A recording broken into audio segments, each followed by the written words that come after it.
coming on the air with a ceasefire announced literally in just the last couple of minutes in Sudan, with the new scramble to get Americans out. The Pentagon just now saying they'll move ships into the area to speed things up. Ahead, we've got more on the push to avoid an Afghanistan 2.0. Plus, a huge cable primetime shakeup. Tucker Carlson is out at Fox News. Why? We'd love to know. The cable shocker there and at CNN and what it says about the bigger media and cultural landscape right now. And in tonight's original, U.S. News and World Report will not release its annual list of top law schools and top med schools tomorrow because some of those schools are boycotting. Our look at why some elite programs say they're opting out. Plus, in our American Dream series, is that manager title really worth it? Why some folks tell us tonight they're turning it down in the latest flashpoint between workers and the companies they work for. And you ever get that vibe when two songs sound a lot alike? How about two of the most popular songs, like, ever? That's what a jury's going to have to figure out in a case involving two of the world's biggest artists. We'll explain later in the show. Hey there, I'm Hallie, and we start tonight with a new ceasefire in Sudan, announced literally as we were walking to the studio by Secretary of State Tony Blinken. It starts tonight at midnight. It'll be 72 hours long if it holds, as the situation there is getting so dangerous. The head of the UN says it risks catastrophic conflagration. Did you hear that? Catastrophic conflagration. In plain English, it is a BFD. And right now, countries are scrambling to get their people out fast, including the thousands of Americans stuck there. Look at this. These are some videos we're getting in from defense teams in France, Spain, the Netherlands, Italy, people arriving to safety from Sudan. We know the U.S. has done its own rescue mission, sending 3 helicopters about 800 miles from Djibouti to Khartoum under the cover of darkness. They're getting dozens of government workers back to safety. With Secretary Blinken saying, listen, he basically had no other choice. Watch. My first priority is the safety of our people, and I determined that the deteriorating security conditions in Khartoum posed an unacceptable risk to keeping our team there at this time. The big question, what now? Because there's something like 16,000 Americans still in Sudan. Secretary Blinken says dozens of people have reached out to the embassy saying, yeah, they want to leave. And we're just learning in the last couple hours, the Pentagon will send a couple of ships to Port Sudan to get people out. But no matter which official you hear from right now, the message is the same. This is super challenging right now because of black clouds of smoke, like what you see here. That is the norm. That is like a regular thing in Khartoum. It's not even clear who's in charge of Sudan right now, as the World Health Organization says more than 400 people have been killed in this fighting. Courtney Kuby joins us now. And Courtney, I want to start with that news of a ceasefire now, 72 hours set to go into effect. This is not the first ceasefire that we've seen try to go into place in Sudan. The others have failed. Why should this one be any different?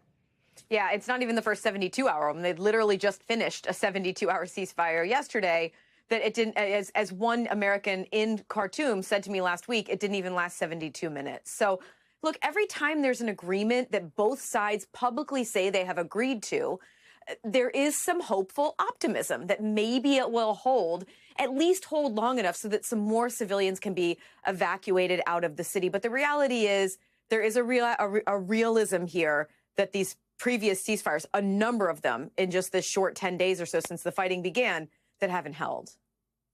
Talk to me about these new plans then to move ships to Port Sudan, right? Walk us through what that looks like, what the logistics would be, timeline, et cetera. So there's already one that's pretty close by in the Red Sea. That's the USS Truxtun. It's a destroyer. There's another one that's heading in, the USS Puller. So basically, they would serve two purposes. Number one, if there is a call for a large-scale evacuation, you mentioned 16,000 Americans. It's not really clear how many of them may actually want to leave, but U.S. officials continue to say it's somewhere in the hundreds, maybe even the low thousands, for people who may ultimately want to be evacuated if they have given the opportunity. That would be a very quick way to get a lot of people out quickly. You would move them onto a U.S. Navy ship. That's one thing. But the second thing is, let's be real here. U.S. military ships, large ships like this, they do have somewhat of a security presence value, right? They are somewhat of a deterrent, just having that presence there. But according to the Pentagon, the main mission would be if, in fact, there is a large-scale evacuation, they would be there to take on Americans. The idea being, right, one of the ideas here being to avoid an Afghanistan 2.0, something like what we saw in Afghanistan when that country was evacuated. The National Security Advisor says extractions like that would be the exception, not the rule. I want to play what he had to say. We will go to great lengths to support and facilitate their departure from difficult circumstances, that we will try to protect them from harm as best as we possibly can, but that there should not be a broad expectation of a massive military operation. And candidly, Court, from the Pentagon's perspective, I can imagine the last thing they want would be a repeat of scenes like what we saw at Kabul. Right. So if in fact there were some sort of a large-scale evacuation that was anything like what we saw in Kabul, which would mean taking them out of a commercial airport, that would most likely mean the airport in Khartoum, well, it's closed down. That's been the center of a lot of the fighting over the last week or two. So the U.S., if there was the U.S. military was brought in, it would include, they would have to bring in a lot of military people. They would have to essentially bring in their own ability to have air traffic control. I mean, it would be an enormous undertaking. Don't forget that the U.S. had a small, but it had a military presence already in Kabul when that began, and they still had to bring more military in for that. So I have to say, I'm not hearing any incentive at this point for any kind of a large-scale evacuation of Americans. In fact, I think what we'll most likely see instead is the evacuation of the government personnel over the weekend was seen as going off without a hitch. And other U.S. other governments, other allies from around the world have come to the U.S. and said, can you help us get some of our personnel out? I could see more of a mission going forward for the U.S. military, helping other governments before being part of any kind of a large-scale evacuation. That being said, we talked about the ships. There's thousands of U.S. military nearby in Djibouti. There's a big base there. They would have the ability to carry it on if ordered to do so, Hallie. Courtney Kube live for us at the Pentagon with these minute-by-minute developments. Courtney, we're going to check back in with you, I know, in just a little bit. Appreciate it. We are also getting tonight to these shockwaves reverberating throughout cable news after two of the biggest names in the business lost their jobs in a matter of a few hours. You see them here. CNN's Don Lemon and Fox's Tucker Carlson, who was one of the highest-rated anchors in all of cable news, right? A shock not just for the industry, but apparently for the hosts themselves. As of this morning, Fox was promoting an interview set to air tonight on Carlson's show with one of the Republican presidential candidates. He, of course, is a fixture not just in media, but, you know, culture for his right-wing rhetoric and more recently for his apparent hypocrisy, backing Donald Trump publicly, but dumping on him privately in these texts we saw that came out during that knockdown legal fight between Fox and Dominion voting systems. You see Carlson, for example, writing about how much he hates Donald Trump passionately, saying, I can't handle much more of this. The timing of his departure here, it's raising some questions about whether that mega lawsuit settled for some $700 million and the next one on the docket could have anything to do with it all. But Fox feeling the business heat big time. Look at this market dip. Do you see? You could probably tell from looking at that line where the Carlson news came out. It's that drop, monster drop, with Fox ending the day down nearly 3%. Then there's Don Lemon, right, perceived to be on the other end of the political spectrum, also seeming to be shocked, saying he was informed this morning by his agent that he was done at CNN, with nobody at management having, in his words, the decency to tell me directly. Now, CNN's PR arm is pushing back on that. They say that's not accurate, that Lemon refused a meeting with management. Keep in mind, he's come under fire in just the last few months. You remember when he said women in their 50s were, I'm quoting him here, were past their prime? Google it, everybody at home. When is a woman in her prime? It says 20s, 30s, and 40s. And I'm just saying Nikki Haley should be careful about saying that politicians are not in their prime and they need to be in their prime when they serve, because she wouldn't be in her prime according to Google or whatever it is. Nikki Haley kind of dunking on Lemon today. He later apologized, but reports started surfacing of what was described as misogynistic behavior that went back years. As Variety reports, Lemon called one of his producers fat to her face. Not long before he was identified as sending threatening texts to Kira Phillips, he mocked Nancy Grace on air by mimicking her, shocking fellow colleagues. Brian Stelter, who covered the media for CNN, he's the author of the books Hoax and the forthcoming Network of Lies, is joining us now. Brian, this is your bread and butter, right? The cable news media landscape. And I want to just be clear for people. This isn't navel, like we're not covering this because we work in the news business. This is truly, truly a huge moment for the media industry writ large. Start with Tucker. Why now and what's next? Well, I think you're right, because Tucker Carlson basically controls the Republican Party. When Tucker wanted to see those January 6th surveillance tapes, Kevin McCarthy handed them right over to Tucker Carlson, and only to Tucker.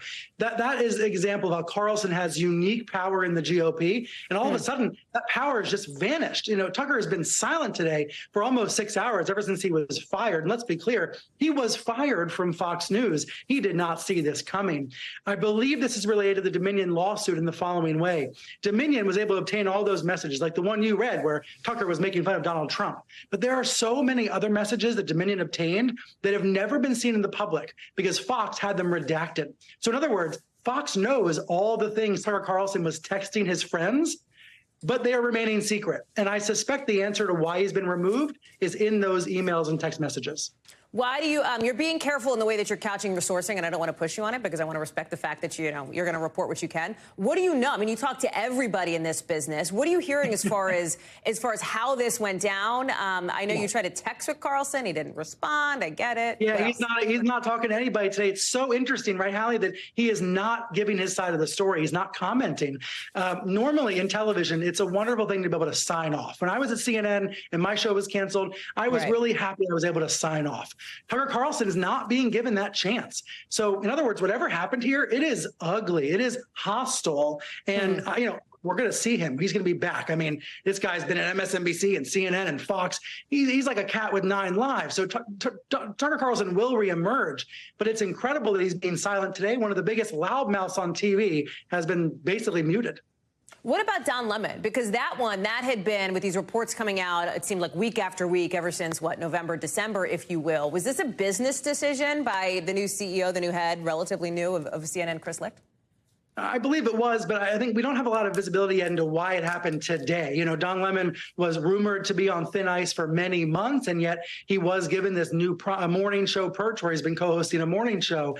I think about Don as one of the figures of the Trump era, right? He was trying to speak truth to power, calling out the lies of the Trump era. He was trying to be louder than the liars, but that also made him very controversial. And that may have ultimately led CNN to decide, let's go with someone who's going to be less noisy, less controversial, less polarizing. Now, here comes an interesting question then. Is it possible to be non-polarizing, non-political, is it possible to not tick anybody off when you're covering the news these days? I think it's probably not possible, but it's fun to try. What's that? But was it that, or was it the idea that, and again, I don't know if I've ever talked to Don, I don't know him, right? But these reports came out that he acted like kind of a jerk, frankly. Was it his on-air presence, or was it the stuff behind the scenes that was the bigger issue for him? I don't know the answer to that, and I don't know if you do either. Right, and we're waiting to find out. I think we'll know more in the coming days. What I don't understand is, why did it happen on a Monday morning? I am told, I've been calling around all day, it is a complete coincidence that CNN and Fox both fired some of their biggest stars on the same day. But why on a Monday after he anchored his show? Why not on a Friday? Why not on the weekend? Yeah. There's something here that doesn't quite add up. But, people love a mystery about TV. The only thing weirder than what's on TV is what happens off TV. Brian Stelter, I'll let you continue to work the phone, as I know you do. Appreciate it. Thank you very much. We've got another development, of course, in media world news. A lawyer for CNBC anchor Hallie Gamble saying her complaint of sexual harassment and sex discrimination is what prompted the investigation of NBC Universal CEO Jeff Shell, the former CEO, who is out of his job tonight. That lawyer saying she is disappointed that Gamble's name was released and that, quote, her privacy violated. Shell, who was the CEO of NBCU up until about 24 hours ago, put out a statement Sunday acknowledging an inappropriate relationship with somebody at the company, saying he was, in his words, truly sorry I let my Comcast and NBC Universal colleagues down. NBC News has reached out to Shell for comment on Gamble's lawyer's statement. We have not heard back. Comcast, of course, is the owner of NBC Universal, which is the parent company of NBC News, as well as CNBC.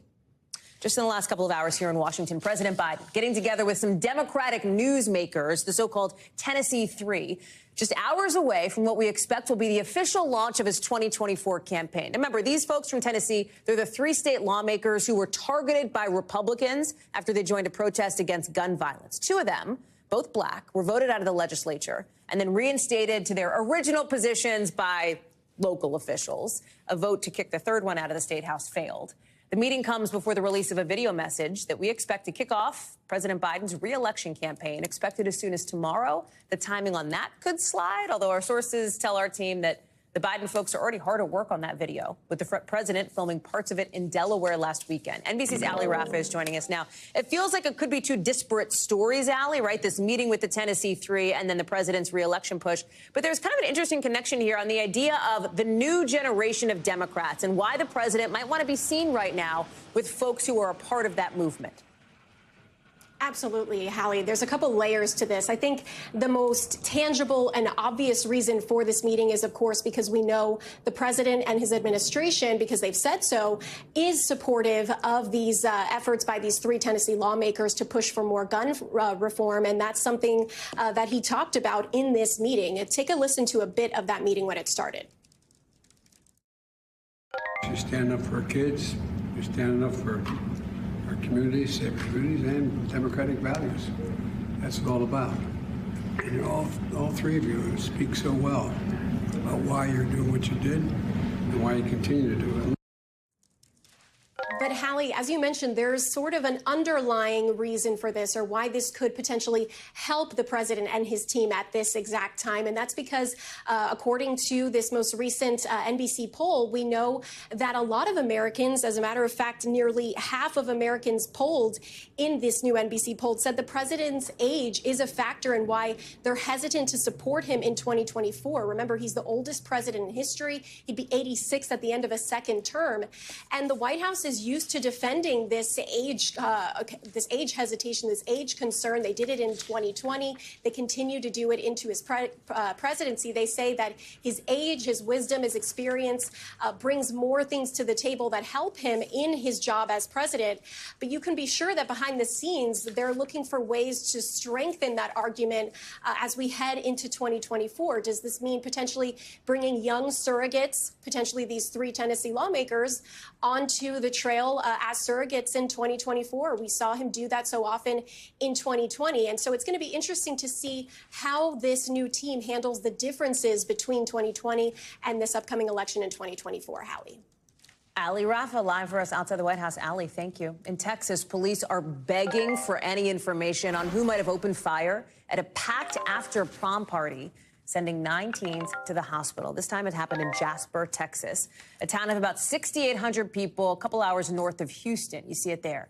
Here's what we know right now. 3 of those teenagers are still hospitalized. Fortunately, we're told not for anything life-threatening. You can imagine how packed this party must have been. 250 people there, and still the suspect got away. The only lead we know of right now is a link to a possible second shooting, with the county sheriff basically begging for any new info. Watch. We need the kids to come forward that was there and tell us what they seen or what they heard. Priscilla Thompson is live for us in Jasper, Texas. No word, of course, yet on motive, Priscilla, but they're looking at the second possibly connected shooting. Help us understand how the dots are connected here.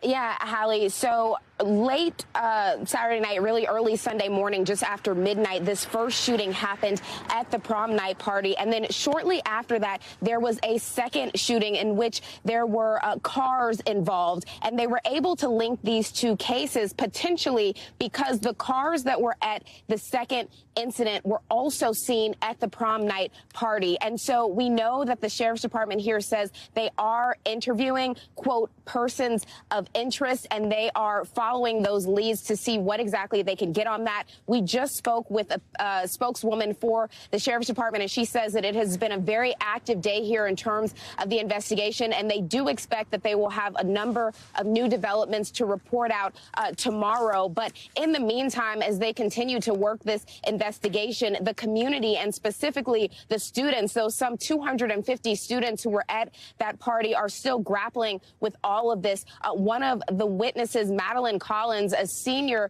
described what it was like when she heard the gunshots and she hit the ground and she could just hear her cousin calling her name, saying, "Maddie, help, help." And she turned around and her cousin had been shot. So certainly a very traumatic prom night for so many students here. We know that the school district is offering counseling, and the superintendent actually released a statement describing some of what this was like for students and staff. He says several students present at the scene administered first aid and responded to the events in a courageous manner. That JISD staff were at the ER most of the night to check on our students and will be there for all of their families in the days to come. So just heartbreaking, Hallie. And this is the latest incident of bullets shattering these high school milestones. Just a week earlier, there was that shooting in Dadeville, Alabama, where 4 people were killed and dozens more injured. And in fact, one of those victims was laid to rest just today.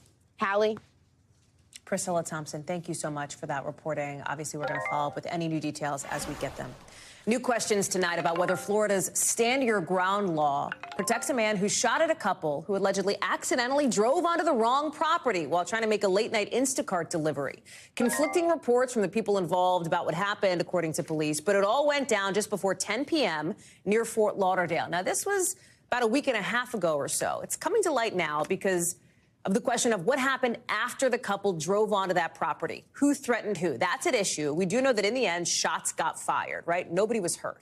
But that hasn't been the case in other similar scenarios recently. You see them here. Peyton Washington, shot for approaching the wrong car. Kaylin Gillis, 20 years old, killed for pulling into the wrong driveway. And then, of course, Ralph Yarl shot twice for ringing the wrong doorbell. Guad Venegas is following this story out of Florida for us. The conclusion of this police report, Guad, is that each party appeared justified in their actions based on the circumstances. But there's this question of stand your ground and whether or how that comes into play. Explain that.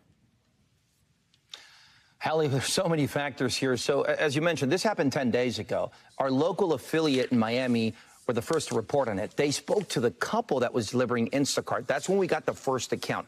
And then we saw that police report with more details. And essentially, you have 2 sides with 2 completely different stories. We began reporting on this on Friday, and we reached out to local law enforcement to get more details. Now, the state attorney's office that has now began their investigation says that they were informed about the story because a local media reporter ask them about it. So that's how they began looking into the story. That investigator, the local news investigator that you mentioned that says both parties seem to be justified in what they said. I'm going to read you another part of his report that says, based on my investigation, I was unable to determine if a criminal act was committed by either party, right? Because both sides have completely different stories. Now, you mentioned the Stand Your Ground law. Let's look at what that law says. That's the law that exists in Florida, essentially, that can justify a person when using deadly force. Now, that law says a person who is threatened has no duty to retreat, and it also says that the person can use deadly force if he or she is reasonably believes that it is necessary to prevent imminent death or great bodily harm. So now we have to look into whether that will justify the homeowner from using that gun. Now, in a lot of these cases, as you mentioned, people have been killed, right? Now, this is different because the shots were fired, but we do have an account of what happened from the person that received those gunshots or that the gunshots were headed towards. Now we have this couple that they gave their account of the story, which is very different. So we're going to have to wait and see where this investigation goes and to see what new details might arise. And also, it's interesting to see if this Stand Your Ground law will justify that homeowner using the gun when he says he was threatened. Guad Venegas, keeping an eye on all of it for us, live from Miami there. Guad, thank you very much. Demonstrators tonight showing up in northern Kentucky to protest the hiring of the Louisville police officer who shot and killed Breonna Taylor in March 2020. The Carroll County Sheriff's Office, which is about an hour from Louisville, rehiring Miles Cosgrove, the chief deputy there, telling the Courier-Journal that the department thinks Cosgrove was a good candidate to help us with things like the flow of drugs in the area and property crime. Remember, investigators said Cosgrove fired 16 rounds into Taylor's apartment after her front door was breached during a narcotics raid. Thinking that somebody was breaking in, Taylor's boyfriend shot at the officers. That's when officers shot back, killing Taylor in her hallway. Her death, as you, I'm sure, remember, triggering protests, demands for justice across the country. Louisville Metro Police eventually fired Cosgrove for violating use of force procedures and for failing to use a body camera during that raid on Breonna Taylor's apartment. A 2020 state grand jury decided to not charge Cosgrove and another officer who shot Taylor. Both officers were cleared of any charges after a 2-year FBI investigation. NBC News has reached out to the Carroll County Sheriff's Office, but we have not heard back. A standoff tonight in New York, diplomatically here, between the U.S. and Russia, as the Kremlin's foreign minister calls the world possibly even more dangerous than the Cold War, and a top U.S. official blasting him for leading this Security Council meeting in the first place. That official, the UN ambassador, standing in a kind of show of unity, a show of force, with the woman you see next to her there. That's the sister of Paul Whelan, the American who's been detained in Russia for more than 4 years now. And I am here to tell Russia, free Paul Whelan. Paul has not committed a crime, but a crime has been committed against him. This is coming about 3 weeks after Russia jailed an American journalist, Evan Gershkovich. You see him there. He works for the Wall Street Journal. With the ambassador Linda Thomas-Greenfield calling it an April Fool's joke that Russia is in charge of the Security Council meeting this month at all. NBC News global affairs reporter Dan DeLuce is with us now. I mean, like, war of words is a news cliche, but in this instance, if the shoe fits, I think we can call it that, right? There's that. There's this issue of Russia claiming the U.S. denied visas to journalists who are covering this trip to New York. The U.S. obviously pushing for Whelan's release, Gershkovich's release. Things are messy at the moment. They are, and really tense and really reminiscent of the Cold War, that kind of really scary tension. And it was really a dramatic moment, right? It's pretty rare to have the chance to have a family member there in the room whose loved one is imprisoned by the regime in Russia. And I think it was really kind of a dramatic moment where the U.S. ambassador called on the Russian foreign minister and said, I dare you to look into her eyes and see the suffering. But there's no quick solution here. And we all know that they arrested a professional basketball player, star basketball player, and the only way she got out was for the U.S. to release a convicted arms dealer. So the prospects are still really difficult. And yet, all the U.S. can do is keep demanding the release of both Paul Whelan and Evan Gershkovich. But something has to change, right? Because right now you're seeing Sergei Lavrov, you're seeing the Kremlin continue to hold the posture that they've been holding, which is they're not doing anything right now. They are not going to negotiate. They're not going to, work on any kind of, as far as we know, public-facingly at least, any kind of release for these two. They use these prisoners as bargaining chips. Yeah. That is what they do. And so the U.S. will have to figure out some way to get those Americans out without sacrificing American interests. But, Biden came under criticism for what he had to do to get the last American out. And then the broader context is this is a superpower with a very serious nuclear arsenal, and we still have to talk to them. We still have to be able to communicate with them, even if we disapprove and condemn this invasion of Ukraine. So you still have to keep the communication channels open, and that's really a challenge. Still an extraordinary scene today at that Security Council meeting. Totally. I mean, really emotional, really. Yeah. I mean, you couldn't help but see the emotion in Paul Whelan's sister and Linda Thomas-Greenfield really taking it to the Russians on this. Here, the Russians hoped this would be their moment where they get to preside over the Security Council. Right, they get to kind of dictate the narrative here. And the narrative kind of imploded, and all of the other countries were condemning them for the invasion and then also for this imprisonment of these Americans. Dan DeLuce, thank you for being all over it. It's good to see you. Appreciate it. Coming up here on the show, some developing news just into us. New details on when a Georgia DA could announce whether former President Donald Trump will face charges. We'll give you that timeline as soon as Blaine Alexander hops in front of a camera in a second. Plus, U.S. News and World Report was supposed to drop its college rankings tomorrow, but some lists aren't going to go out. TBD on if they'll ever get released because so many schools pulled out of this process. We're getting into it next.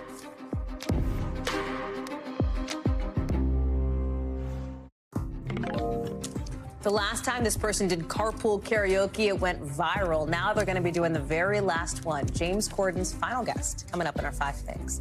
But first, to tonight's original with in-depth reporting on a topic we've been watching. And tonight, it's pushback against those rankings U.S. News and World Report puts out for grad schools. Some of those rankings are set to be released just hours from now, except for the law school list and the med school list, both on hold indefinitely after a bunch of top schools boycotted U.S. News in what seems to be a moment of ranking reckoning. Ron Allen has more. Some students at Columbia University say the U.S. News and World Report college ranking was an important factor in their decision to attend the school. Looking at rankings made me choose Columbia over another school just because it was ranked slightly higher. I took into account the rankings regarding the salary after graduation and also the job placement that he had. U.S. News and World Report was supposed to put out all of its annual best grad school list tomorrow, but now it's indefinitely delaying the release of two lists, the med and law school rankings, after more than a dozen elite colleges dropped out of the process.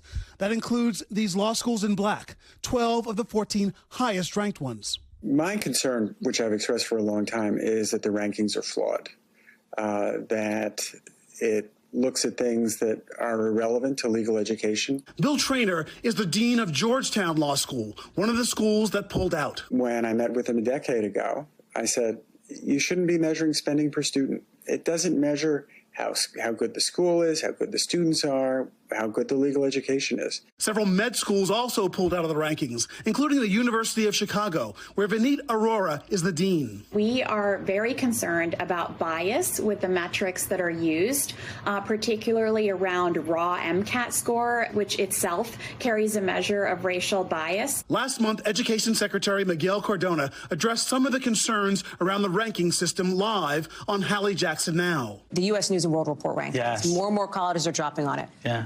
Dropping out of it. They don't want to do it. The ranking system. Do you think that's good? How big of a deal? I favor inclusivity and social mobility. Show me how you can do that for your community. That's how you should be ranked highly. U.S. News says it is trying to address schools' concerns, but will keep publishing its rankings. For this year, we have refined our rankings to include more outcome measurements.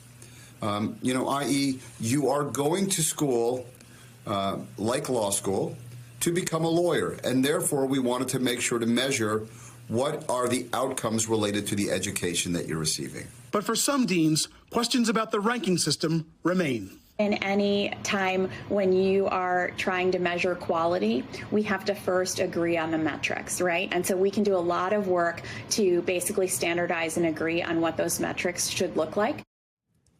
Ron Allen is joining us now. Ron, it is such a fascinating look at the dynamics here, right? For something that I think a lot of people have known about. It's the U.S. News rankings have been in the ether for years and years. They've been literally doing these rankings since the 80s, right? Talk about the timing now for this moment of reckoning to come up, these elite institutions leading the charge. Well, that's what it seems to be, a moment of reckoning. The dean of the Yale Law School, Heather Gerken, for example, said that it's about equity and that for a long time, law schools have been recruiting and training the same kinds of students from the same kinds of backgrounds. And these ranking systems, U.S. News and others, tend to reward that kind of student selectivity and that kind of student performance. And at the back end, the kinds of jobs that they tend to get, the kind of earnings they make are rewarded by the rankings. But Yale and other schools their mission is changing, they say. They think that there should be more, a wider, diverse pool of students from working class backgrounds, from low income backgrounds, students who require scholarships and financial aid.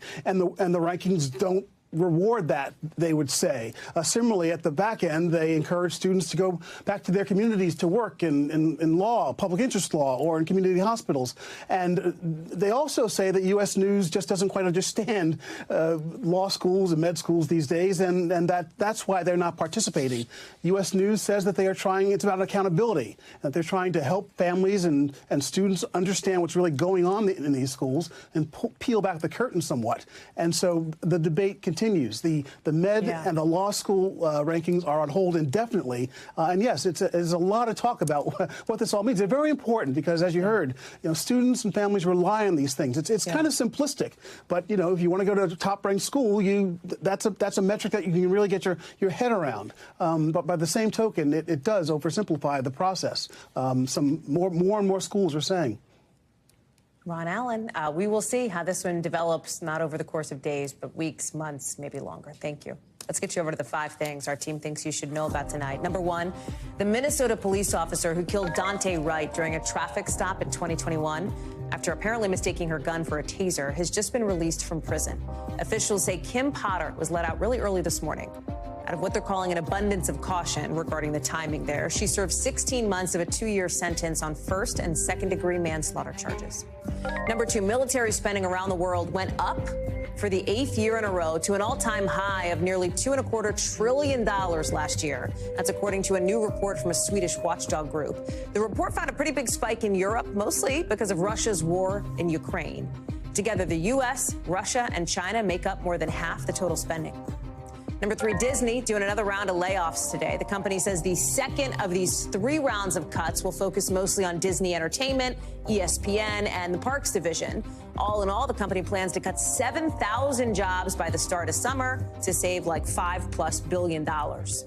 Number 4, Stanley Black & Decker is recalling more than 2 million sledgehammers. This is it. It is a sledgehammer. Apparently, the heavy metal head, like the business end of it, can get loose and fly off when it's being used, according to safety officials. They've gotten like 200 reports that this has happened, including 2 people who say they were hit in the face and the head. Number 5, CBS says Adele will be on the final episode of The Late Late Show with James Corden. The last Late Late Show will feature both her and Corden singing her hits in carpool karaoke. You know that is destined to go viral. Adele already went viral on this segment back in 2016. It became the show's most watched clip on YouTube, 260 million views. I think 250 million of them were mine. When we come back, Aaron Rodgers going green and not with Green Bay. What we're just learning officially about the 4-time MVP's big move. Stay with us.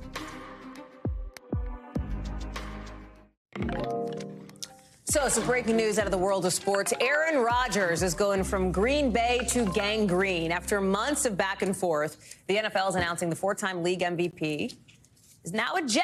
So, New York fans, well, that's for you. You see the terms here, swapping a first-round pick, a couple other picks going Green Bay's way. And you know why this, elevates to the level of, national news and not just sports news? It's because Rodgers is more than just a sports star. He's like a lightning rod, right? I mean, he's a cultural lightning rod. You had the vaccine stuff, his outspoken decision not to get the shot for COVID, the super confusing thing where he said he was immunized. He had to sit out for a few weeks for breaking league rules. And that's not all. Zach Rosenblatt covers the Jets for The Athletic for us. Okay, let me start with the terms of the deal here and what took so long to get it done. Because we've known for a little bit now that Aaron Rodgers' days as a Packer seem numbered. I don't know what I said. You know what I mean. Yeah, I think the sticking point was, I think that the Packers really want to come out of this with a first-round pick, and the Jets wanted some protections in case Aaron Rodgers retired after 1 year, which is a possibility. And it seems like the Packers kind of won out of that arrangement because the terms of the deal kind of have it. So there's nothing really tied to Rodgers coming back next year. So ultimately, and if you want to play the leverage game, the Packers clearly had more leverage here. We talked about how Rodgers isn't just, I mean, he's known for football, obviously, but he's known for other stuff, especially increasingly so. How do you see that as somebody who's going to have to be covering this beat in perhaps with a different lens these days? Yeah, I mean, I think it's going to be pretty chaotic, but, I think a lot of what New York wants is a quarterback that can lead the Jets to a winning season. I think a lot of people will be willing to look past all that other stuff, whether that's right or not. I think they will. So if they lose and things start coming out and Rodgers starts saying things on the Pat McAfee show and he starts saying controversial things about, COVID, the vaccine, all that stuff like that, maybe that'll change. But I don't think the Jets are concerned about that yet. But that could change pretty quickly, obviously. For Rodgers, it's also somebody, I mean, he is somebody who is familiar with the white-hot spotlight of a media landscape, right? And nowhere is that more real than in the city of New York. I mean, the biggest stage in the country for sports.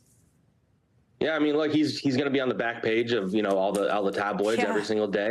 There are going to be people tracking his dating life, where he goes to get coffee, what he does for dinner. Like, he's in a very public place now, where Green Bay, you can maybe hide a little more. He's not going to be able to hide in New York. Maybe he'll be living in the middle of nowhere, New Jersey, by their facility in Florham Park. But, he's the most famous person in this area now. He's, they're going to be the #1 topic on every radio show. Everything he says is going to be, analyzed and scrutinized. And whether he likes that or not, he's going to learn really fast that, you're not really going to get away with saying much here. Zach Rosenblatt. Zach, thank you very much. Appreciate it. Coming up here on the show, Disneyland suspending some of its fire features because this one, well, it clearly did not go as planned. We have more on that. Yikes, in the local.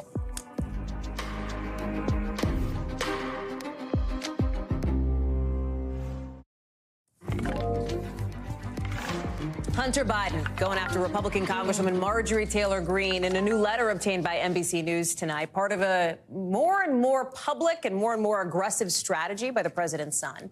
You've got Hunter Biden's legal team accusing the Congresswoman of unethical conduct, asking Congress to look at her verbal attacks and promotion of conspiracy theories against him. You see it there. The younger Biden also wants the Treasury Department to look at a former White House aide, Garrett Ziegler, the guy standing next to former President Trump's left shoulder here, for circulating his banking records. Sarah Fitzpatrick is joining us now. Setting aside like the reality of whether a Republican-controlled House of Representatives will actually, at the request of Hunter Biden, look into a Republican member of Congress, the timing is interesting as Hunter Biden seems to be taking on this, seems to be getting more conspicuously present in the public eye. Absolutely, Hallie. I mean, I think we've reported previously that this legal strategy is over a year in the making, and today is kind of the next step in that. But it's also in response to very recent events. For example, Garrett Ziegler has recently sought to involve himself as an expert witness, a former White House aide in the Trump administration, in Hunter Biden's child custody case in Arkansas. And it has been suggested that that may have given him access to Hunter Biden's confidential financial information, which may or may not be appropriate. So I think we're seeing a response to very recent events as well as kind of the long-term planned goal for the Hunter Biden team. What are we hearing from the players involved here? So the Treasury Department today said that they are going to review the request, and that was a very quick response that we weren't quite expecting. Comer, who is overseeing the House Oversight Committee, Congressman Comer, Comer, has said that they're going to continue on with their investigations and has into Hunter Biden, Hunter Biden. So I think we're going to continue seeing this kind of back and forth playing out on a lot of different legal fronts, law enforcement fronts, and of course in Congress as well. Sarah Fitzpatrick, thank you very much. Appreciate it. We've got a bit more on the breaking news we told you about a couple minutes ago in the show. The district attorney out of Fulton County in Georgia is giving a timeline now for when she will announce whether or not she plans to charge former President Trump and others. It is as soon as this summer. I want to bring in Garrett Hake, who is live for us on the Hill. He covers all things Donald Trump and beyond. And Garrett, I don't want to give it all away in the intro. It is summertime, right? And the reason why this is so interesting is we should know, I think by Labor Day, whether or not a presidential candidate, right, running to win the White House will have 2 indictments against them or just 1. And frankly, he could have more than that, since we know almost nothing about the timeline of the 2 federal investigations into Donald Trump. But yes, we now know what Fani Willis meant by imminent when she said back in January that charging decisions would be imminent. For her, it meant summer. She's now saying in a letter to the local sheriff's department there in Fulton County, yes, I'm going to make an announcement sometime between July 11th and September 1st. And based on what she called open source intelligence, presumably watching programs like this one during the New York City indictment of Donald Trump, she says she believes could be need for additional security. Now, she doesn't come right out and say there would be an indictment, and presumably there could be a need for additional security even in the buildup if she chooses not to indict the former president and perhaps indicts others or no one at all in her probe of the election interference down in Georgia. But we have that window. It's going to be a hot summer in Georgia. It's going to be a hot time in Atlanta. And Hallie, by the way, August is also when we're expected to see the first Republican primary debate. Right. So, I mean, you could have all of this coming to a head at the exact same time with all the candidates expected to be in the race by then. Remember, Mike Pence said over the weekend, end of June is his deadline. So it could all be coming to a head for early summer this year.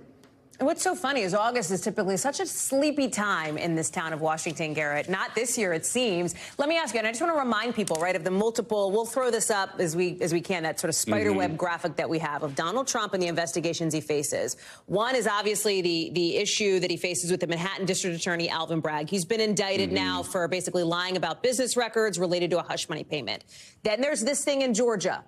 That infamous call now, right, to find the votes that he tried to interfere illegally with the legitimate election results in 2020. Then there's the special counsel thing, which is, of course, related to January 6th, what he did around then, related to those classified documents found at Mar-a-Lago. Here's my question for you, and I don't know if we have an answer. If Fani Willis decides not to bring charges against Donald Trump, and we don't know what she's going to do, right, will she tell us that? Or in other words, are we on pins and needles until September 1st, and then that's it if she doesn't say anything? She will tell us. Her office has made clear that they are going to make some statement publicly, regardless of what charges they decide to bring. They know this case has been in the public eye for far too long to simply wrap it up and say, that's all, folks, nothing to see here. But remember, in Georgia, it's not just Donald Trump who could potentially be indicted. This investigation has been wide-ranging. There's the so-called fake electors here. There's any number of potential people who could be indicted in the case that I think a lot of people close to Trump have looked at as some of the, perhaps the most most legally serious, the most perilous case for him, at least far more so than the New York City and New York State case. You hit on something interesting, the idea that sources close to Donald Trump see this as legally perilous, because politically, Garrett, and that's a mouthful, I can only imagine that publicly they will spin it as a potential boon to him, especially if it's, let's say, before that next Republican primary debate. We don't know when in August it's going to be. After the polling numbers that we saw when he was indicted the first time in Manhattan, he got a bump. I mean, we saw that spike in polls. Not just in polling, in donations, too. It was, at least a sugar rush to his campaign, possibly something more, because that indictment caused Republicans to rally around him. But that was also for something that's, at least politically speaking, a less serious charge, right? This is something that had been widely out in the wash since 2016. He'd already run 2 national elections, with the whole Stormy Daniels saga being widely known. The Georgia case goes right to this idea of attempts to overturn the 2020 election results. It would be the first time that that's brought before a jury. It would be the first time it'd been brought forward in a legal sense, not just by members of Congress here, but in front of a judge and a jury. That's a much higher stakes thing for Trump and his allies to have to deal with. Garrett Haake, thank you very much for that. Appreciate you scrambling to a camera for us. NBC News covers hundreds of stories every day. And because you couldn't possibly read and watch and listen to them all, our bureau teams have done it for you. This is what they tell us is going down in their regions in a segment we call The Local. Out of our Northeast Bureau, jury selection is starting today for the accused shooter in the 2018 attack at the Tree of Life Synagogue in Pittsburgh. 11 people were killed in the deadliest anti-Semitic attack in American history. He's facing 63 charges, including hate crimes, and could get the death penalty if convicted. Out of our Southeast Bureau, officials in Florida are telling people who live in a Miami condo building to get out by 10 o'clock tomorrow morning after the building was found to be structurally not safe. This inspection found sagging floors, damage from termites. Remember, state officials changed some of the review requirements for older buildings after Surfside, when 98 people were killed in the condo collapse there in 2021.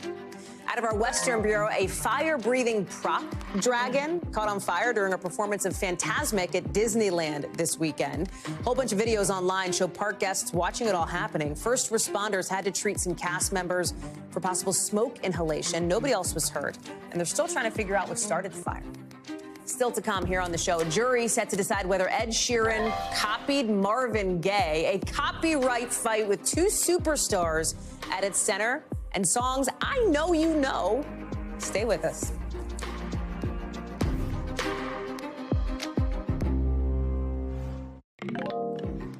The jury is now seated. Opening statements expected to start first thing in the morning in the copyright trial of superstar Ed Sheeran. What's at stake here? What's the issue? Whether he ripped off Marvin Gaye to create his Grammy-winning song, Thinking Out Loud. The co-writer with Marvin Gaye on this song, they're suing Sheeran. They say his song has striking similarities to theirs. Sheeran's lawyers, on the other hand, say, hey, the 2 songs are just based on a popular chord progression that is available to anybody who wants to write a song. And while this particular case has some really big names, it is not the first time we've seen something like this. Taylor Swift, Led Zeppelin, Vanilla Ice have all been sued for songs that sounded a little too much like another song. It even happened with a different Marvin Gaye song just a few years ago. And in that instance, his estate won the copyright fight with Robin Thicke, who is behind Blurred Lines. Danny Savalos, our legal analyst, joins us now. The jury is going to be subjected to a lot of Ed Sheeran and a lot of Marvin Gaye over the course of this trial, right? But this isn't so much about the lyrics or the vibe. What's at issue here is how the songs are composed. Help us understand how the breakdown goes when you argue a case like this. How do you prove what's the original, what's a copy, what's just a chord that's out there? Take all the law in this case and throw it right out the window, because when it comes to these big copyright cases, I can tell you about the law and the legal standard, but the bottom line is, do you, as somebody who appreciates music, anyone out there, anyone in the control room, do you think these 2 songs sound similar? Because that's the ultimate question in this case. And what makes it so fascinating is that each side is going to call these hyper-technical experts to tell you things like, well, they're in slightly different keys. And of course, the second chord in a 4-chord progression is not exactly the same. One is a minor, but they're functionally the similar chord. So you're going to hear all this expert testimony. But at the end, when the jury door locks and they're in there deliberating, they're really just going to be arguing about, do these songs sound the same? Sheeran actually played a mashup of these songs. I mean, the crowd loved it, but will Sheeran's defense team love it? Like, could this hurt them? I don't think that hurts them as much as you may think, because you can't say that one particular song owns 4 particular chords in a progression. There are differences here. The melody is different, for example. Of course, the tempo, the groove are identical. I have to concede that. But like I said, even the chords themselves are not identical, and the songs are not in exactly the same key. But I don't think that just shifting it down a half step, as Sheeran did, should get you out of any kind of copyright infringement, because if you transpose them up, they really do sound very, very similar. So at the end of the day, there's going to be a lot of technical evidence about how different these songs are, and there's an argument to be made there, and there's an argument to be made that they're technically very similar, but it's really going to be what people think. And I promise you, if you ask people in your life, you take 5 random people and play them these songs, you might get differences of opinion on whether or not they're identical, which shows how hard these big cases are with these huge hit songs. Danny Savalos, you're right. We'll see. Thank you very much. That does it for us this hour. More coverage picks up right now.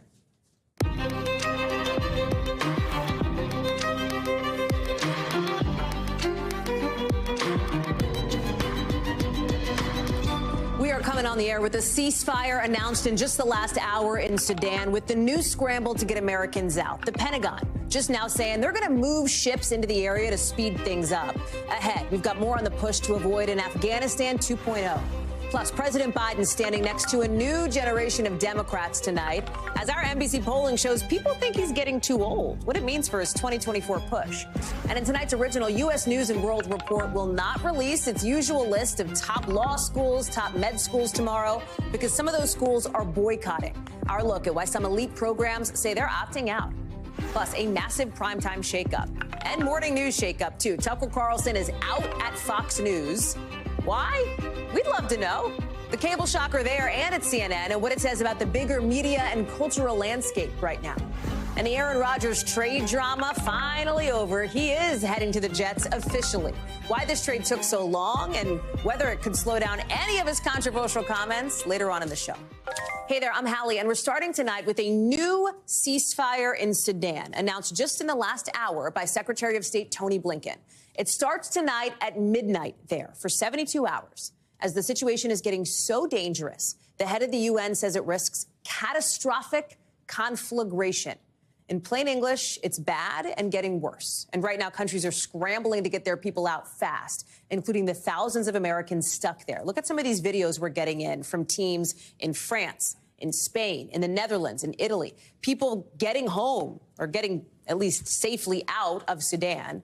We know the U.S. has done its own rescue mission, sending 3 helicopters more than 800 miles from Djibouti to Khartoum under the cover of darkness to get dozens of government workers back to safety. Secretary Blinken saying today he basically had no other choice.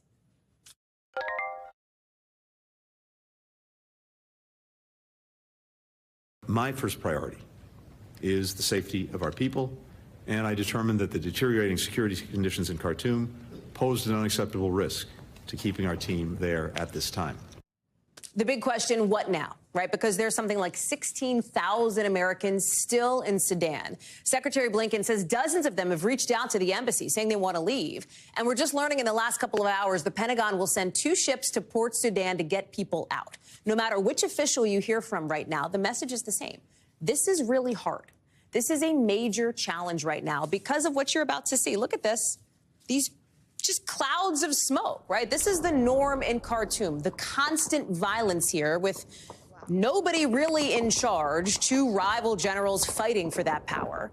The World Health Organization says more than 400 people have been killed since this fighting began. I want to bring in Courtney Kuby, who is joining me now. So listen, Court, none of the other ceasefires that have been put in place in Sudan over the last week and a half or so have actually held for as long as they were supposed to. If this one does not, does that affect some of these rescue missions that Pentagon officials, the United States may want to pull off? It does. At a minimum, it makes them much more dangerous. Yeah. So and logistically challenging. It doesn't mean that they won't happen. So For instance, the one that we saw over the weekend with the U.S., that was during a declared 72-hour ceasefire that simply didn't happen. So there was still fighting that was going on. The U.S. was able to talk to allies, including some allies who are in touch with some of the opposition forces in Sudan. And most likely that's one of the reasons that they went forward with this is the U.S. specifically thanked the Saudis for their help in this evacuation mission. The Saudis are in touch with both sides here. So most likely they were able to talk about some sort of what the military would call a deconfliction mechanism. So clearing the airspace so that they would go forward. But absolutely, it makes it more difficult, logistically challenging, and it makes it more difficult and challenging for the people on the ground, especially if you're talking about driving to Port Sudan. It just it makes it extremely perilous for them. So talk then about sort of the messaging that we're hearing from the administration writ large, because you and I have talked about this even last week, for example, right? That some of the messaging from the administration had been, listen, we've been telling people for a long time, do not go to Sudan, right? We've been telling Americans this is not a safe place for you to go. However, now the reality is they are there. The situation, as you've laid out, is deteriorating quickly. These government workers have already been evacuated. What about everybody else? Yeah, that's right. And remember, a lot of these people are probably dual nationals. We don't have really good, reliable statistics on these supposed 16,000 Americans there, but we believe that a lot of them are dual nationals. So they may actually live there part-time. Some of them are people who work for nonprofits and things. So yes, the U.S. government has been warning against travel to Sudan for some time. That is accurate. But there is this growing chorus on Capitol Hill among Americans who have family who are trapped there right now to get these additional Americans out if they want evacuation. But that's a big question, too. How many of those thousands actually want to get out at this point? And again, we don't have really reliable numbers. U.S. officials are saying it's somewhere in the hundreds, maybe the low thousands, but certainly not all of those who are there who want out. But as you mentioned in the intro, the U.S. military has one ship, a destroyer that's off the coast now. They have another one that's heading there. They have the ability to conduct a larger scale evacuation if called upon to do so. But there seems to be no incentive by the Biden administration to do that at this point for a couple of reasons. One is the security situation on the ground. It's not only dangerous, but it's very unpredictable. That makes it extremely perilous to send in any kind of a military force to evacuate citizens out. The second is the fact that these ceasefires that are not holding, despite the assurances from both sides to the U.S., like to Secretary Blinken, the fact that they're still not holding makes it even more potentially dangerous and tenuous for them to send in any kind of a military presence there to carry out any kind of an evacuation. So all that is to say, the ability is there, but it doesn't seem like the U.S. government is going to do that anytime soon, Hallie. Courtney Kube, lots of developments. Thank you for watching all of it for us there from your perch at the Pentagon. Thank you. Police are begging for any information on who might have opened fire at a packed after-prom party, sending 9 teenagers to the hospital. It happened in Jasper, Texas, a town of about 6,800 people, 2 hours north of Houston. Here's what we know, that 3 of those teens are still hospitalized, fortunately not for anything life-threatening. This party had something like 250 people there, I mean, pretty packed, and yet still this suspect got away. The only lead we know of right now is a link to a possible second shooting, with the county sheriff basically begging for people to talk, share, say something if they saw something. We need the kids to come forward that was there and tell us what they seen or what they heard. I want to bring in Priscilla Thompson, who is live for us in Jasper, Texas. Motive is still not clear, obviously, at this point, but we are hearing from somebody who was at the party, yeah? Yes, we are. We're hearing from a senior who was there that night. She said she was having a good time with her classmates, celebrating when all of this chaos erupted. And I want to play a little bit of how Madeline Collins described what she experienced. Take a listen. I seen the pop, like, you know how it, like, makes a light. It makes a bright light. And I seen it popped and I fell. When I turned around, she was on the ground with a gunshot wound, and all I could hear was her screaming my name and saying, "Maddie, please help, help, help." So such a traumatic experience for her. I spoke to her mother earlier today, and she said that she's still traumatized and trying to process all of this, but we know that there were 9 people who were shot. 8 of them were taken to a hospital. As you mentioned, 3 remain hospitalized. And then there was this second shooting that occurred just after that shooting, in which there were cars involved. And police tell us that they are looking at those cars involved and the people who may have been in them, because those cars were also spotted at the prom night party, and those 2 shootings therefore could be connected. So police say they are interviewing persons of interest. They expect to have new developments to share on this tomorrow. But, you know, this is the season of proms and graduations and all of these gatherings. And this is not the first incidents of violence that we have seen as it relates to this. We know that just a week before this shooting happened on Saturday, there was that shooting in Dadeville, Alabama at a Sweet 16 party. Some of those victims still being laid to rest today. And we now have this new polling from Harvard University showing that nearly half of young Americans have felt unsafe in the past month, and 40% worry that they'll be a victim of gun violence. So really sad to think about the things that are on young people's minds, even now as they are celebrating these milestones. And some of these students now have memories that are marred by gun violence. Hallie? Priscilla Thompson live for us in Jasper, Texas. I know you'll keep us posted with any developments, Priscilla. Thank you. New questions tonight about whether Florida's Stand Your Ground law protects a man who shot at a couple who allegedly accidentally drove onto the wrong property while making a late-night Instacart delivery. There's some conflicting reports from the people involved about what happened, but we do know it went down just before 10 o'clock at night near Fort Lauderdale. Now, it was back in mid-April. We'll explain the lag in timing here in a second. The question is what happened after the couple drove onto that property. Who might have threatened who? That's what's at issue. But we know that this whole thing ended in shots fired. Nobody was hurt. But that hasn't been the case in some other similar scenarios recently, like Peyton Washington, who was shot for approaching the wrong car. Kaylin Gillis, the 20-year-old who was killed for pulling into the wrong driveway in New York. And then Ralph Yarl, the 16-year-old who was shot twice for ringing the wrong doorbell. I want to bring in Guad Venegas, who is following this. Guad, explain what each of these people involved are saying what happened here and why there are so many questions, why it took a minute for this to get people's attention.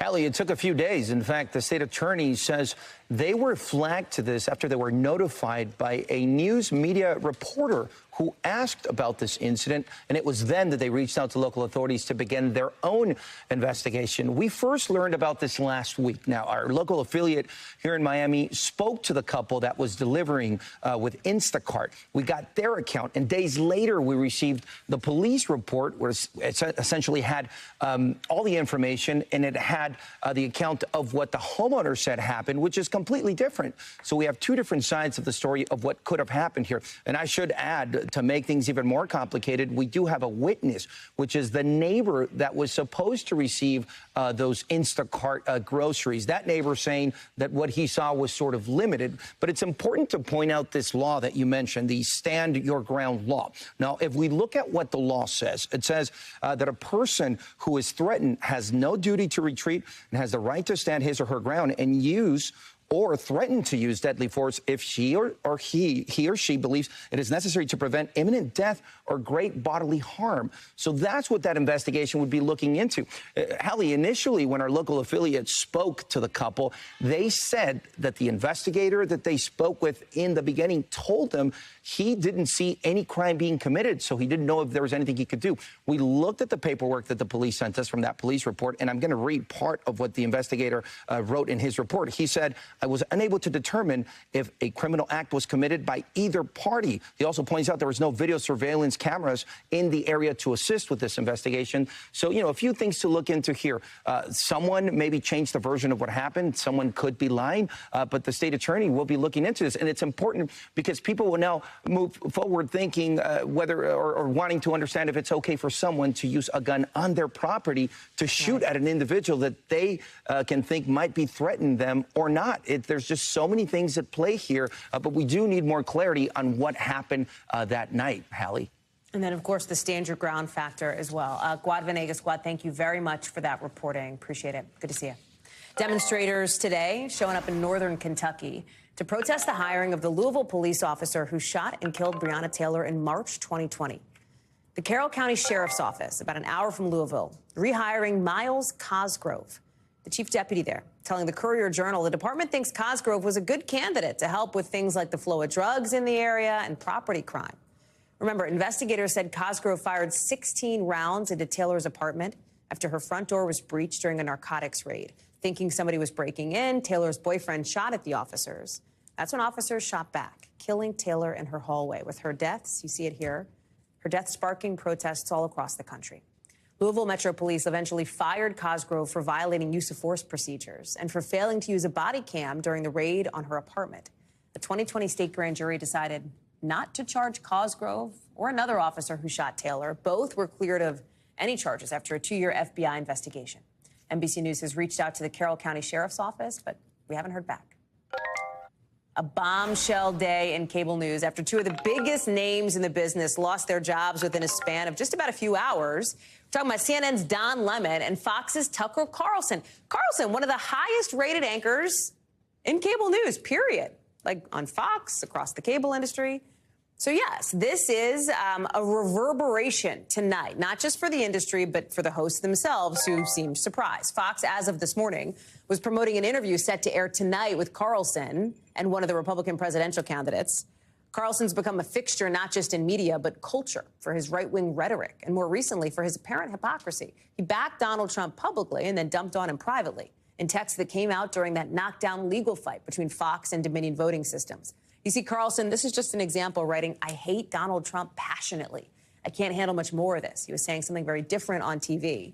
The timing of his departure here raising questions about whether that mega lawsuit settled for like $700 million or the next lawsuit on the docket could have anything to do with it all. But you know, Fox is feeling the heat big time. I bet you can tell from looking at the stock price today when the news of Carlson's departure came out. It was at that big drop. I mean, that says it all. Right? Fox ended the day down nearly 3%. This has a business impact. There's Don Lemon, too, over at CNN, perceived to be on the other end of the political spectrum, also seeming to be shocked, saying he was informed this morning by his agent he was done at the network, with nobody at management having, in his words, the decency to tell me directly. CNN's PR arm is pushing back. They say that's not accurate. They say Lemon refused to meet with management, even though he had a chance to do so. He came under fire in the last few months when he said women in their 50s were, in his words, past their prime. Google it, everybody at home. When is a woman in her prime? It says 20s, 30s, and 40s. And I'm just saying Nikki Haley should be careful about saying that politicians are not in their prime and they need to be in their prime when they serve, because she wouldn't be in her prime according to Google, Google or whatever it is. He later apologized, but then these reports started coming out of what's been described as misogynistic behavior that Lemon denies that went back years. As Variety reports, Lemon called one of his producers fat to her face not long before he was identified as sending threatening texts to Kira Phillips and mocking Nancy Grace on air by mimicking her, shocking fellow colleagues. Brian Stelter is with us now. Brian, I got to lay out your credentials for people. I mean, you worked at CNN. You were then released from CNN. You covered the media for them. You've written books about TV news. You wrote a book about Fox News, hoax. You've got the forthcoming network of lies. Like, this is something you know about. You have a lot of sources in this world. What are they telling you tonight? They're telling me this is 2 very different firings for 2 very different reasons at 2 very different networks, right? Fox News, mostly a Republican Party messaging operation and opinion network. And Tucker Carlson was the biggest star of all. In fact, in some ways, he was even bigger than Fox News. Think about when Tucker Carlson wanted those January 6th surveillance tapes. He claimed he wanted to tell the real story that the rest of the media was hiding. Of course, that was hogwash. But what did Kevin McCarthy do? He handed the tapes right over to Tucker. That's evidence of Tucker Carlson's unique power in the GOP. You know, there were rumors about Tucker wanting to run for president in 2024. He's more powerful on the outside, telling the president what to do. That was Tucker's status until today at around 11 a.m. when it all evaporated, when Fox took it away. The Murdochs took it away. And that's left a vacuum in the Republican Party media world that I have never seen before. Don Lemon, probably a different case. We know less about what happened there, although there have been rumors for a while that he might be on the outs, that the new management at CNN might remove him in much the same way, full disclosure, that my show was canceled at CNN last year. So maybe Don Lemon didn't fit the new CNN brand, but we just don't know what that really is about yet. I do wonder, Brian, I think you make a really good point right at the top of the conversation, right? 2 different firings for 2 very different people at 2 very different networks. I get that. But is there a thread about the idea of Like, and again, I don't want to get navel-gazing because this isn't a navel-gazing media story. This is like a business and culture story here. But this discussion over what people should and shouldn't say on television here, right? Like the empowerment that people have when they are live on TV here and what kind of tolerance there is.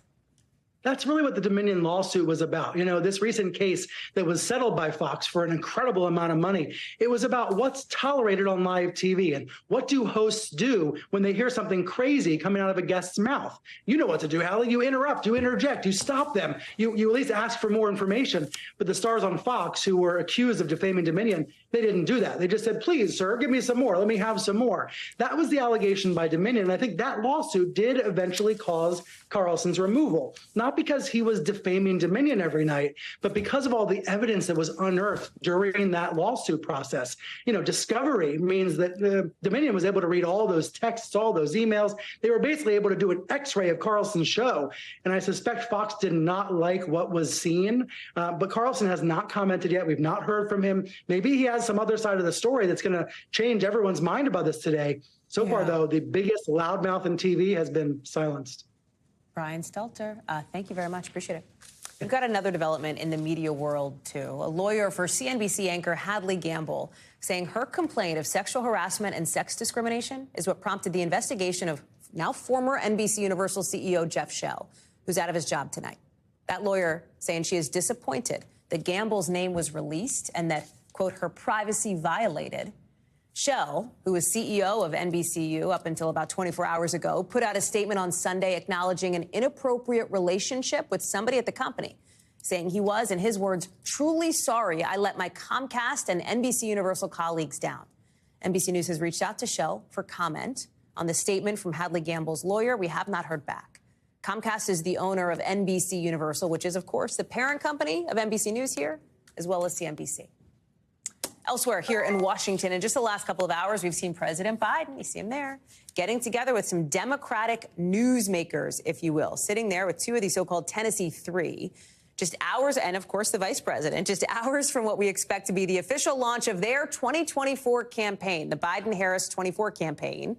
These, of course, are some of the lawmakers who were targeted by Republicans after they joined a protest against gun violence. Two of them, both black, were voted out of the legislature and then later reinstated by local officials to their original positions, raising lots of questions about the democratic process, constituent power, the power of a demonstration. Here's what we heard from them just in the last couple of minutes as that meeting wrapped up.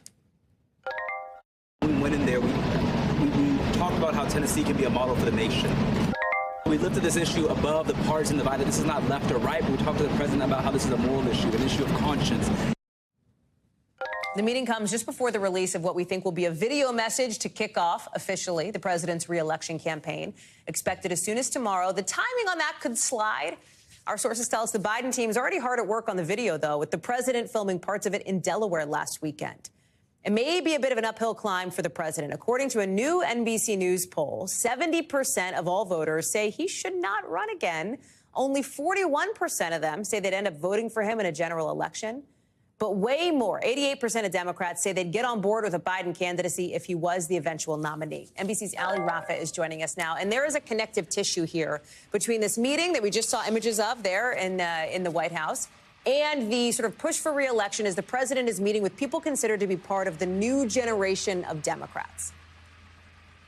Absolutely, Hallie. There's a couple layers to this. There's this obvious, tangible reason because we know the president and his administration is supportive of these lawmakers and their efforts to push for more gun reform in the wake of that mass shooting in Tennessee. And we know that because he has said that for weeks now, and he reinforced that during this meeting. Take a listen to a bit of what he had to say. You're standing up for our kids. You're standing up for our communities, safe communities, and democratic values. That's what it's all about. And you're all three of you speak so well about why you're doing what you did and why you continue to do it. But there is, Hallie, this underlying concern this administration has that's beyond their control, and that is the president's age. And as you showed in this new NBC News poll, we've seen that nearly half of Americans asked in this poll said that the president's age is a factor in why they're hesitant to support him in 2024. Remember, he's the oldest president in history. He'd be 86 at the end of a second term.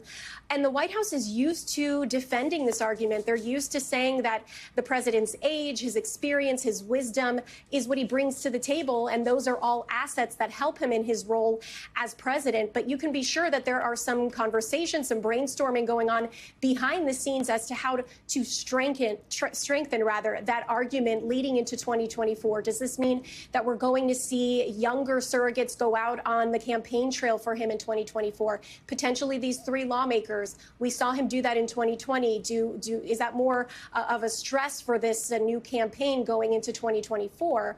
So I think the question is, the White House has tackled this before, but how does that argument change? How is it strengthened in this new reelection campaign, Hallie?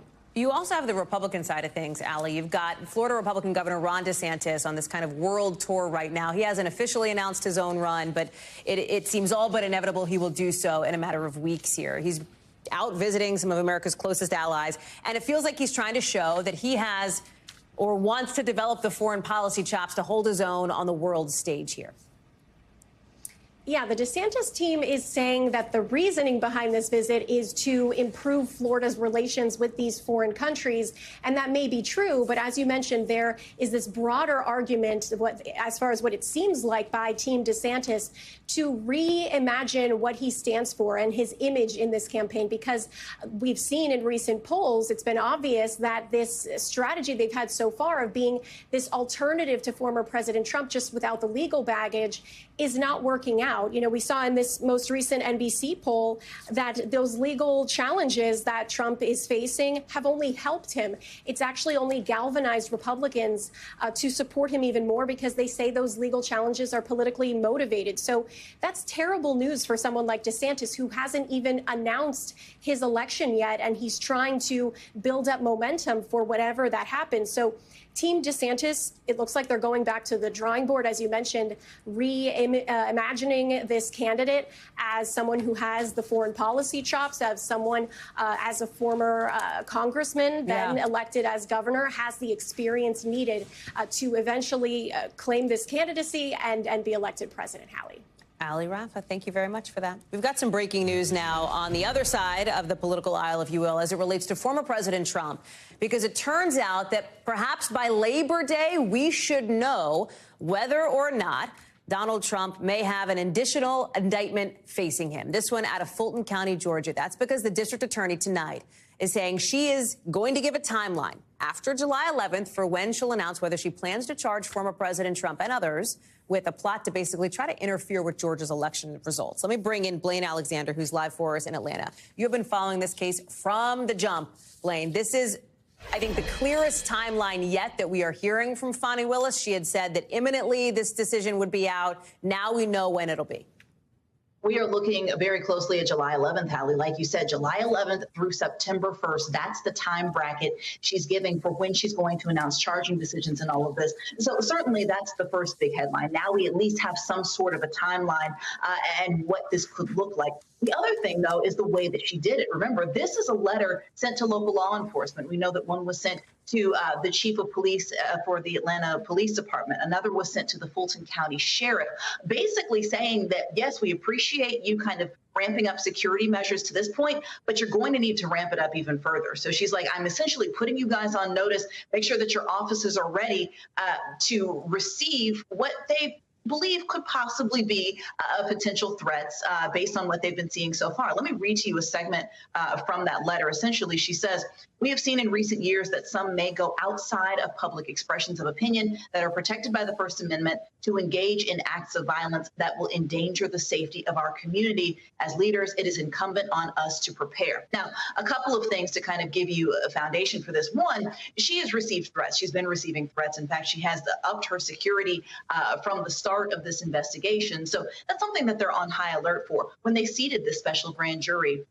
back in 2022, we know that there were streets around the courthouse that were blocked off. There was increased security around the building, inside the building, and leading up to the building. So that's certainly kind of par for the course on this. But the other thing, a source close to this investigation let us know that her office, along with local law enforcement here, were very closely watching the proceedings in Manhattan a few weeks ago, just to see what it would look like, to see if there were any protests, to see what security measures look like, likely in preparation for what we could see later this summer, Hallie. This is one of multiple big cases that we're following involving former President Trump here and current presidential candidate Donald Trump. There's those federal investigations into classified documents in January 6th. That's the special counsel investigation. There's those hush money charges coming out of Manhattan. And then, of course, there's what you're talking about as it relates to Georgia here. These are all pieces of a whole, Blaine, but they all represent, perhaps, experts say, different legal risk for Donald Trump, setting aside, you know, the political piece of it here, because we know that after that hush money indictment came out, the former president accused of lying about business records related to that payment, he actually raised more money and did better in the polls than he'd done previously. And when we talk about legal risk, just looking at what legal experts have said, this the potential, remember, we're talking about potential possible indictments here in Fulton County.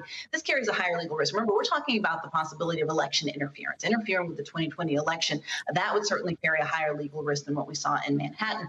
I also think that it's important to point out that, remember, all of this is kind of clouded in secrecy. We've been getting little drips and dribbles of information coming out in the form of the special grand jury foreperson speaking out or different filings. But we got a very good preview of a lot of this evidence during the January 6th hearings. A lot of the people that were called on Capitol Hill are the same people that we're learning were called here in Fulton County. Members of the former president's inner circle, for instance, Mark Meadows, Rudy Giuliani, people like that.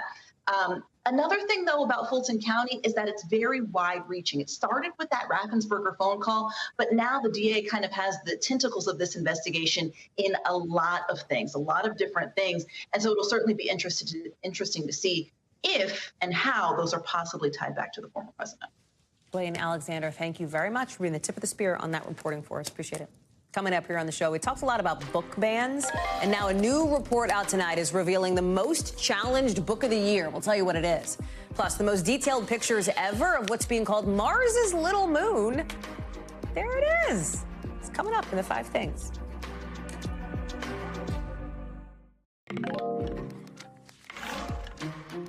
So tonight's original now, with in-depth reporting on a topic we've been watching. And tonight, it's the pushback against those rankings U.S. News and World Report puts out for grad schools. Some of those rankings are set to be released just hours from now, except for the law school and med school lists on hold indefinitely, after a bunch of top schools boycotted U.S. News in what seems to be a moment of ranking reckoning. Ron Allen has more.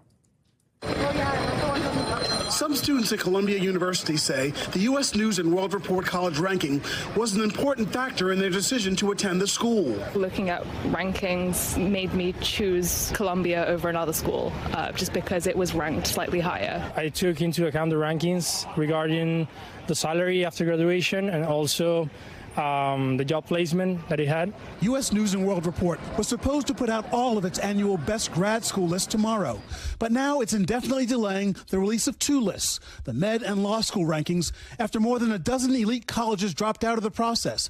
That includes these law schools in black, 12 of the 14 highest ranked ones. My concern, which I've expressed for a long time, is that the rankings are flawed, that it looks at things that are irrelevant to legal education. Bill Traynor is the dean of Georgetown Law School, one of the schools that pulled out. When I met with him a decade ago, I said, you shouldn't be measuring spending per student. It doesn't measure how good the school is, how good the students are, how good the legal education is. Several med schools also pulled out of the rankings, including the University of Chicago, where Vineet Arora is the dean. We are very concerned about bias with the metrics that are used, particularly around raw MCAT score, which itself carries a measure of racial bias. Last month, Education Secretary Miguel Cardona addressed some of the concerns around the ranking system live on Hallie Jackson Now. The U.S. News and World Report rankings. Yes. More and more colleges are dropping on it. Yeah.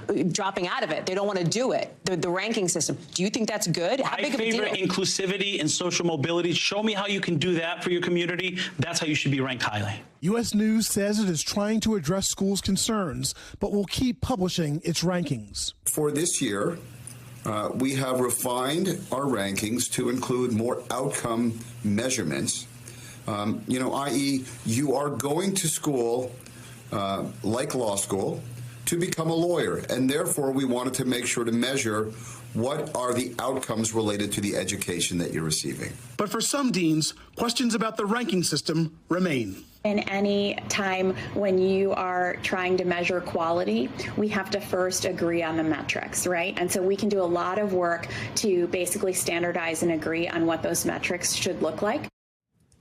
Ron Allen is joining us now. Ron, it is such a fascinating look at the dynamics here, right? For something that I think a lot of people have known about. It's the U.S. News rankings have been in the ether for years and years. They've been literally doing these rankings since the 80s, right? Talk about the timing now for this moment of reckoning to come up, these elite institutions leading the charge. Well, that's what it seems to be, a moment of reckoning. The dean of the Yale Law School, Heather Gerken, for example, said that it's about equity and that for a long time, law schools have been recruiting and training the same kinds of students from the same kinds of backgrounds. And these ranking systems, U.S. News and others, tend to reward that kind of student selectivity and that kind of student performance. And at the back end, the kinds of jobs that they tend to get, the kind of earnings they make are rewarded by the rankings. But Yale and other schools, their mission is changing, they say. They think that there should be more, a wider, diverse pool of students from working class backgrounds, from low income backgrounds, students who require scholarships and financial aid.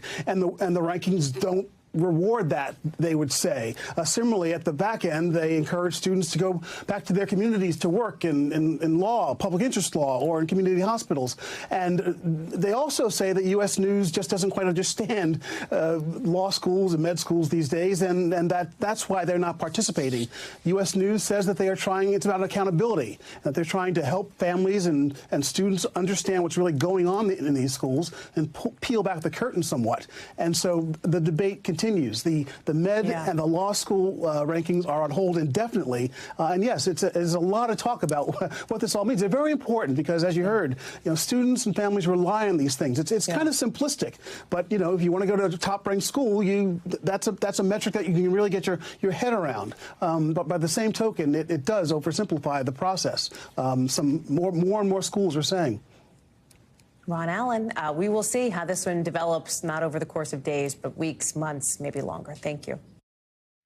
Let's get you over to the 5 things our team thinks you should know about tonight. Number 1, the Minnesota police officer who killed Dante Wright during a traffic stop in 2021, after apparently mistaking her gun for a taser, she says, was just released from prison. Officials say Kim Potter was let out very early this morning out of what they're calling an abundance of caution. She served 16 months of a 2-year sentence on first and second-degree manslaughter charges. Bed Bath & Beyond, number 2, filing for bankruptcy, saying it'll stop its operations. We told you about this a few days ago. They couldn't scale its online business to keep pace with competition from Target and Amazon and Wayfair. So at this point, employees at the 360 Bed Bath & Beyond stores left are just waiting to see if a buyer will swoop in, buy the company, and then keep things running. Number 3, Disney laying off another round of workers today, round 2 of 3 of cuts that'll focus mostly on Disney Entertainment, ESPN, and the Parks division. All in all, Disney's planning to cut 7,000 jobs by the start of summer, which they say should save something like $5 billion. Number 4, the American Library Association says books with LGBTQ+ themes were the most likely targets of book bans and attempted bans at public schools and libraries last year. So you know what the most banned book was? This one, the graphic novel Genderqueer, the most challenged book, we should say. That's what they call it. Same thing from last year. It was the same book last year, too. Number 5, take a look at these images of this little cutie moon orbiting around Mars. It's called Deimos, after the Greek god of terror and dread. Not the cutest name. It is only 7 miles wide, this moon. So it's a little hilarious that it's named after this intimidating god. It's kind of a pipsqueak. Scientists actually thought it was an asteroid, but these pictures show it probably broke off the surface of Mars a long time ago. It looks like just a little nugget. When we come back, one of the NFL's most controversial players, he is heading to a new team with a new and very intense spotlight. What we're learning about Aaron Rodgers' next move. Next.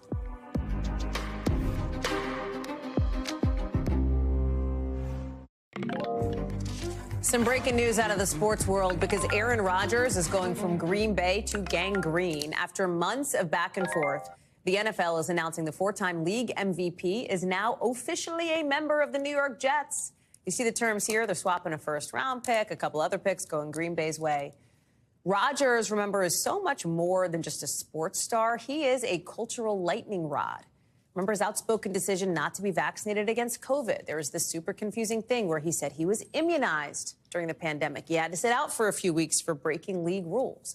Zach Rosenblatt covers the Jets for The Athletic. And I think, like, sports nerds, God bless them, will want to know what took so long to get this deal done. News nerds, God bless them, me, want to know what is it going to be like for Aaron Rodgers going from the spotlight in Green Bay, which is still a spotlight, he's still an NFL quarterback, to the spotlight in New York. I mean, the biggest media landscape in the country.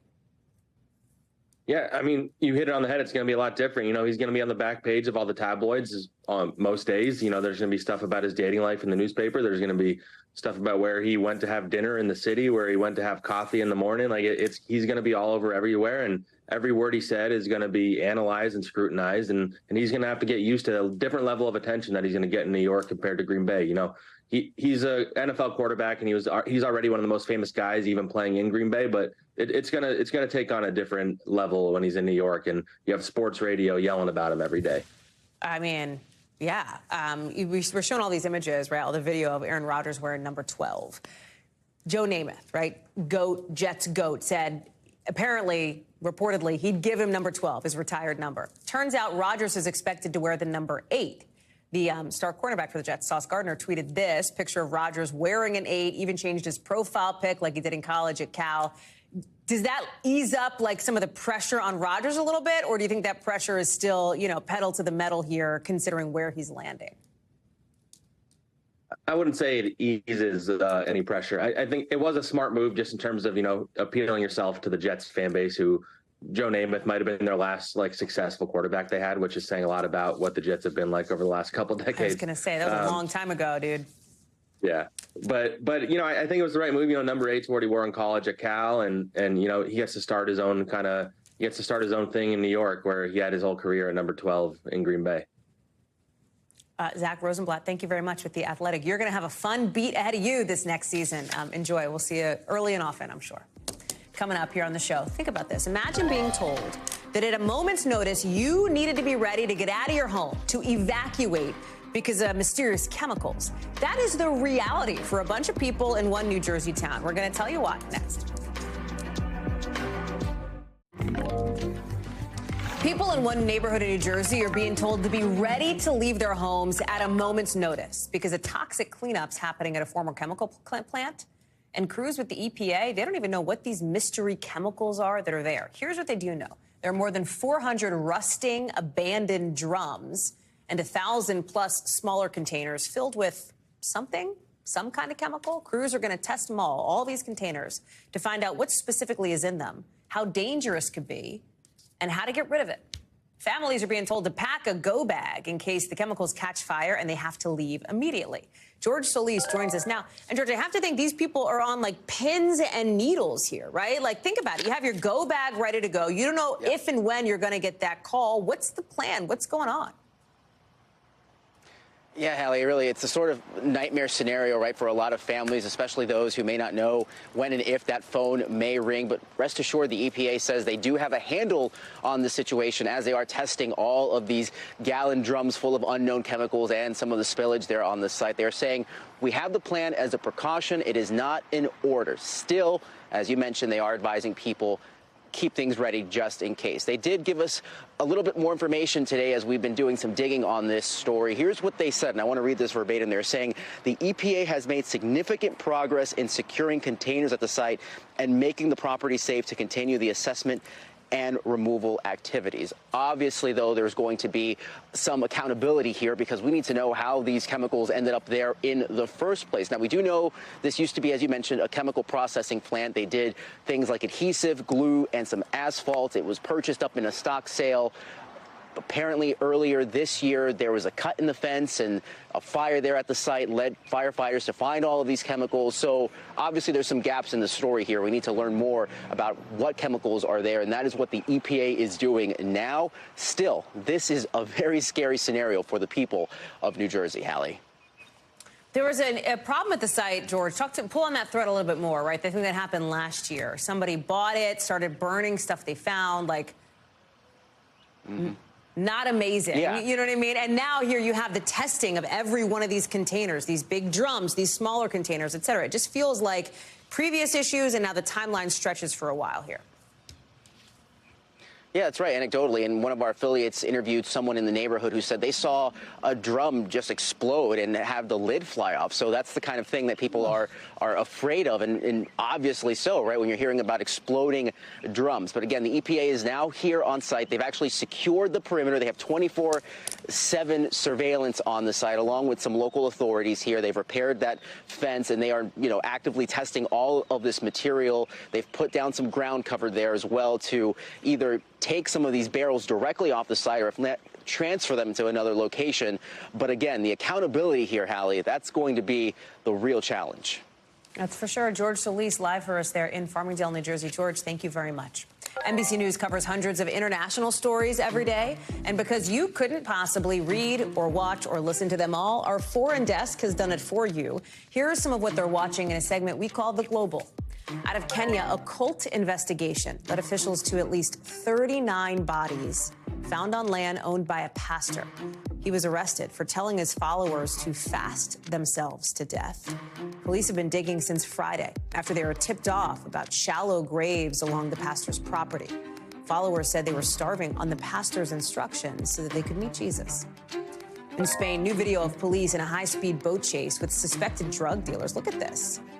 I mean, that looks like something out of a movie there, right? These alleged traffickers, look, they start sprinting on the beach. They abandon their boat. They're sprinting down the beach, running past people just like under the umbrellas, on the towels.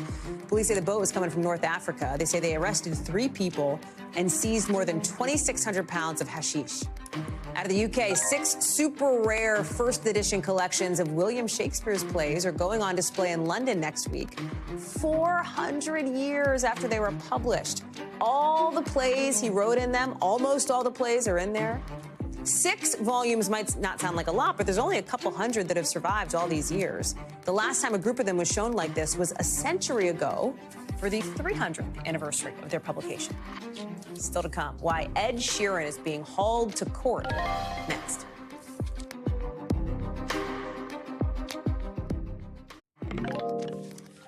So the jury is now seated and opening statements are set to start in the morning in the copyright trial of Ed Sheeran, music superstar. If you're like, wait, why is Ed Sheeran on trial? The issue is whether he ripped off Marvin Gaye to create Thinking Out Loud. That song, it's an earworm that won a Grammy. They say his song has striking similarities to theirs. Listen to what his daughter, the lead plaintiff in this case, had to say after court wrap today. I'm honored that he loved my father's work enough to steal it. He could have asked, pay to play the music. That's all. Sheeran's lawyers, on the other hand, say the 2 songs are just based on a popular chord progression that is available to anybody who is writing a song. And while this particular case has some very big names, obviously, it's not the first time we've seen something like this. Taylor Swift, Led Zeppelin, Vanilla Ice, they've all been sued for songs that sounded a little too much like another song. Danny Savalos is joining me now.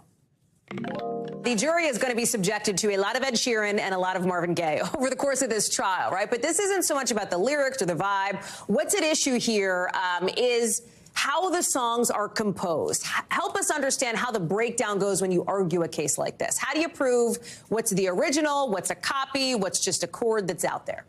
Take all the law in this case and throw it right out the window, because when it comes to these big copyright cases, I can tell you about the law and the legal standard, but the bottom line is, do you, as somebody who appreciates music, anyone out there, anyone in the control room, do you think these 2 songs sound similar? Because that's the ultimate question in this case. And what makes it so fascinating is that each side is going to call these hyper-technical experts to tell you things like, well, they're in slightly different keys, and of course, the second chord in a 4-chord progression is not exactly the same. One is a minor, but they're functionally the similar chord. So you're going to hear all this expert testimony, but at the end, when the jury door locks and they're in there deliberating, they're really just going to be arguing about, do these songs sound the same? Sheeran actually played a mashup of these songs. I mean, the crowd loved it, but will Sheeran's defense team love it? Like, could this hurt them? I don't think that hurts them as much as you may think, because you can't say that one particular song owns 4 particular chords in a progression. There are differences here. The melody is different, for example. Of course, the tempo, the groove are identical. I have to concede that. But like I said, even the chords themselves are not identical, and the songs are not in exactly the same key. But I don't think that just shifting it down a half step, as Sheeran did, should get you out of any kind of copyright infringement, because if you transpose them up, they really do sound very, very similar. So at the end of the day, there's going to be a lot of technical evidence about how different these songs are, and there's an argument to be made there, and there's an argument to be made that they're technically very similar, but it's really going to be what people think. And I promise you, if you ask people in your life, you take 5 random people and play them these songs, you might get differences of opinion on whether or not they're identical, which shows how hard these big cases are with these huge hit songs. Danny Savalos, you're right. We'll see. Thank you very much. And thank you for watching, as always, here as we start off the week on NBC News Now. That's a wrap for this hour and the one before it. And if you missed any of it, you can find us anytime in so many places. Just search Hallie Jackson Now. Top story picks up now. Thanks for watching our YouTube channel. Follow today's top stories and breaking news by downloading the NBC News app.